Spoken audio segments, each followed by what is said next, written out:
Star Wars, c'est la guerre des étoiles, c'est la guerre des étoiles, la la la la. Messieurs, dames, le bonjour. J'espère que la force est avec vous et que votre passeport est à jour, car nous allons partir dans une lointaine galaxie. Décollage pour Star Wars, épisode 8, The Last Jedi. Le dernier Jedi. Alors on va se la jouer sabre laser sur table. Je n'ai jamais été un grand fan de Star Wars, mais j'ai un énorme respect pour cette franchise, qui a émerveillé les spectateurs du monde entier. En 1977, quand la guerre des étoiles est sortie, ça a été une révolution. Car c'est à partir de ce film que le blockbuster a été créé. Un film à grand spectacle, avec du merchandising. Avant Star Wars, ça n'existait pas. Et j'avoue qu'on l'en doit énormément, parce que ça a été le point de départ de tous ces films. Les Dents de la Mer, Terminator, Back to the Future. Accompagné de tous les potes du quartier. Ça se casse la gueule, dis donc. Bien que je ne sois pas un fanatique total de la Force, j'ai toujours apprécié mater tous les films de la saga. Et la première trilogie, je l'ai saignée de fond en comble en VHS. Et ça s'est enchaîné avec l'aventure d'Ewok au cinéma, que j'avais kiffé à l'époque, mais je pense que ça a bien vieilli le bordel. Y'a pas Dorothée qui chantait la chanson. Anyway, et franchement, j'ai même pas envie de cracher sur la prélogie, parce que j'en ai apprécié certains passages. J'ai eu la chance de voir la menace fantôme en avant-première, dans une séance exceptionnelle qui se passait à 2h du matin, au Gaumont de Place Clichy. Y'a quelque chose en nous de Jar Jar Binks. Je pense qu'il y a matière à les défoncer. Moi j'ai passé plutôt des bons moments. En fait, je pense que j'ai la chance de ne pas être un fanboy, parce que j'ai beaucoup de recul par rapport à tout ça. J'y vais, sans en attendre grand chose, et j'en ressors assez satisfait. Dans un Star Wars, il y a toujours à boire et à manger, parce qu'il y a des scènes à couper le souffle. L'univers est tellement grandiose que même si des fois ça part en couille, une autre scène peut te donner du plaisir. Bon, c'est bien sympa tes anecdotes, mais ce serait bien que tu avances sur ta vidéo. Revenons sur l'épisode 8. En tant que cinéphile, un Star Wars, t'es limite obligé d'y aller. Même s'il y en a qui boycottent totalement ou qui sont restés sur la première trilogie. Ça vous regarde, je respecte. C'est une case par laquelle, à cette époque de l'année, tu dois passer. Je vais pas dire que j'avais une hype, j'étais plutôt enthousiaste. J'avais vu aucune bande-annonce et le poster était magnifique. Et ce que j'en ai pensé, j'ai franchement bien aimé. C'est bien mieux que l'épisode 7, on part sur beaucoup de nouvelles choses, on s'affranchit complètement du fanservice. De toute façon, moi je suis dépassé parce qu'il y a plein de clins d'œil, je remarque même pas. Et on a affaire à des choses dans Star Wars qu'on n'avait jamais vu auparavant. Et là je dis bravo mon pote, ça c'est cool. Techniquement j'ai trouvé ça fabuleux. Les lieux qui ont été sélectionnés, les paysages, les costumes. Et je suis complètement amoureux de la photo de ce film. Bien que le film nous emmène dans une aventure spatiale à tambour battant, dans laquelle on fonce à la vitesse de la lumière, j'ai eu de vrais moments de contemplation face à l'écran. J'étais devant un tableau. Je disais putain, si j'ai un poster comme ça dans ma chambre, je kiffe ma race. On retrouve toutes les belles choses qu'on aime dans Star Wars avec des visuels de fou furieux. Les batailles spatiales, ça te met une patate dans la gueule, ainsi que les fights au sol.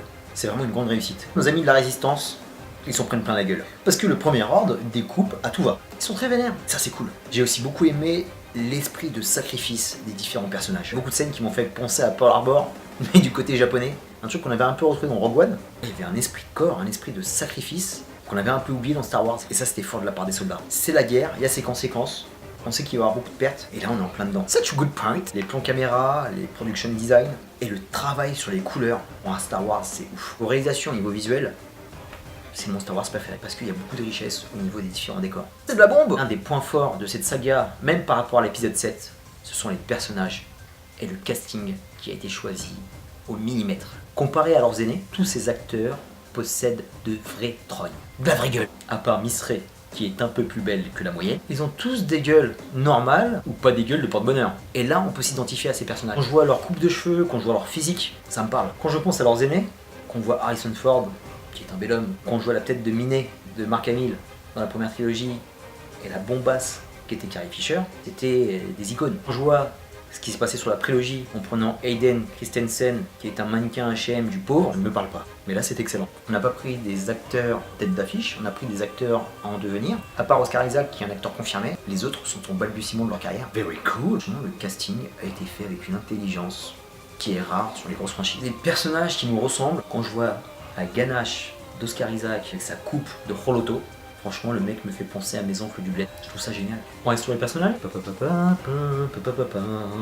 Je kiffe ce personnage. C'est pour moi le personnage le plus riche de ce nouveau Star Wars. Mention spéciale à Kylo Ren. Torturé, il est toujours en plein dilemme. Il combat sans cesse avec ses démons. On sait jamais de quel côté il va basculer. Côté obscur, côté clair. Il serait temps que tu choisisses, sa dame. C'est le personnage que j'apprécie le plus. Il s'en sort plus que bien. Bien aimé dans l'épisode 7. À chaque fois qu'il passe à l'écran, j'ai apprécié toutes ces scènes. Ben, tu n'es pas solo. Je suis avec toi. Ben Solo, non. Un autre personnage que j'ai apprécié dans l'épisode 7, mais on l'a pas vu assez, et là ils ont la bonne idée de le développer, Poe Dameron, interprété par Oscar Isaac.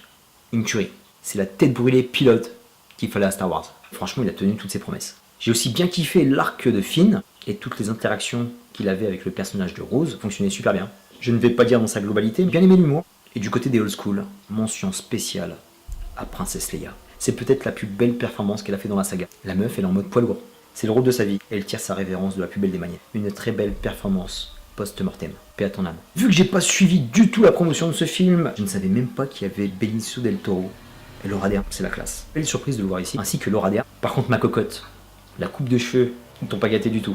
C'était très kitsch, voire horrible. Attention, on va rentrer dans mes bémols, mais crescendo. Petit bémol, Rey. J'aime beaucoup ce personnage, j'ai plutôt bien aimé sa performance, mais je l'ai trouvé vachement en retrait par rapport à l'épisode 7. L'épisode 8 dure 2h30, il est beaucoup plus riche parce qu'il se passe beaucoup plus de choses, mais son personnage en pâtit. Autre bémol. Très content de revoir Mark Hamill. Luke Skywalker est un de mes héros préférés de ma prime jeunesse. Symboliquement, c'était fort de le voir là, surtout après la scène de fin de l'épisode 7. Que j'avais surkiffé, frisson, ça me fait de la peine de le dire, mais son personnage m'a limite fait chier. Vieux con aigri comme ça m'a vénère. Il balançait quelques punchlines sympas. On voit aussi que Mark Hamill a évolué, il n'est plus le Luke Skywalker qu'on connaissait un peu innocent. Le problème, c'est que là, on passe 40 ans plus tard, on n'a pas eu le Luke Skywalker sage.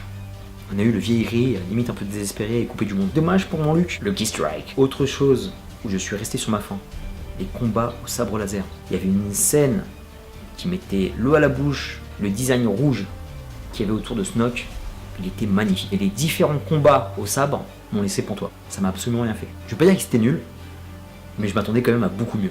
Ils sont trop expéditifs, j'aime bien la roubardise, mais quand tu fais le malin sur différentes scènes, à un moment ça saoule. Il faut arrêter avec ces images de synthèse sur les bad guys ultimes. Steppenwolf, Snoke, bientôt Thanos, il y en a franchement marre. Parce que c'est les gars. Là, Snoke, il m'a rien fait du tout. On le tease dans l'épisode 7, et quand on le voit là, en chair en os, ça passe pas. Tous les films à grand budget, stop.